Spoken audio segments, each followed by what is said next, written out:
MIST admission টেস্টের আমাদের যে ক্র্যাশ কোর্স আছে ওই ক্র্যাশ কোর্সের আমাদের P1 এর আজকে আমি পার্ট 1 শুট করলাম আর কি। সো এই লেকচারটা শুট করার পরে আমি যেটা মাথায় আসলো যে আসলে আমি তোমাদের একটু দেখাই যে আসলে আমরা কি কি পড়ছি বা কিভাবে পড়ছি।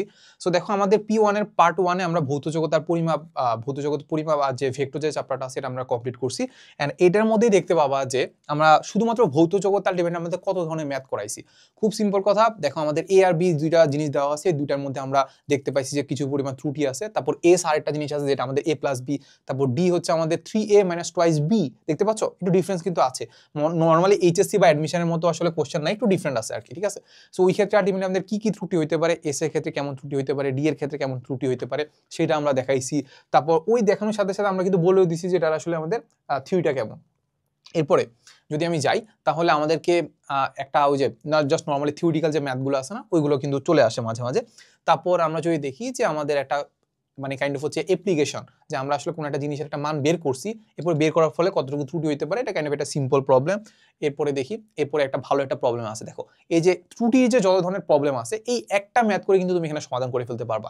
দেখো কি বলে দেওয়া আছে যে x1 x2 x3 দেওয়া আছে, বলছে যে এখানে গড় ত্রুটি বের করতে হবে, প্রমাণ ত্রুটি বের করতে হবে, সম্ভাব্য ত্রুটি বের করতে হবে, ঠিক আছে।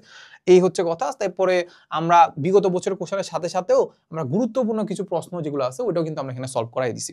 আচ্ছা, এরপরে ধরো আমরা যদি চলে যাই, এরপর আমরা ভেক্টরের কথা যদি চলে যাই, ভেক্টরের ক্ষেত্রে আমরা প্রথমে একদম থিওরি তোমাকে ভালো করে বুঝাই দিছি যে এই প্রশ্নটা সলভ করার জন্য তোমার কি কি থিওরি লাগবে এটা দেখাই দিছি।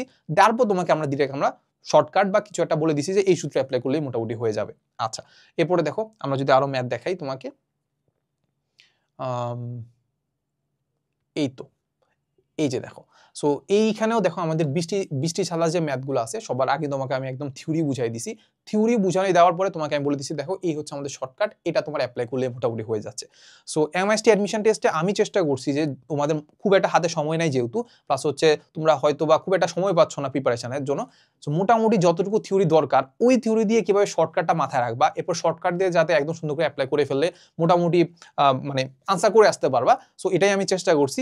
সো আই গেস বাকি লেকচারগুলো যেগুলো আছে সবগুলো এমনই হবে। অ্যান্ড খুব সম্ভবত আমি যদি বলি যে আমাদের সামনে কয়েকদিনের মাঝখানে আমাদের MIST কোর্স লঞ্চ হয়ে যাবে। সো কমেন্টের ডিসক্রিপশনে লিঙ্ক দেওয়া আছে, সো তুমি চাইলে ডেমো ক্লাসগুলো দেখতে পারো। ডেমো ক্লাসগুলো দেখে আমার কাছে মনে হয় যে এই অল্প সময়ের মধ্যে একটা কম্প্যাক্ট প্রিপারেশনের জন্য আমার কাছে মনে হয় যে এই কোর্সের আসলে তেমন কোনো বিকল্প নাই, আর বাজারে তেমন কোনো MIST তেমন কোনো কোর্সও নাই। সো এই তো, সো দেখা হবে ক্লাসে। আসসালামু আলাইকুম সবাইকে।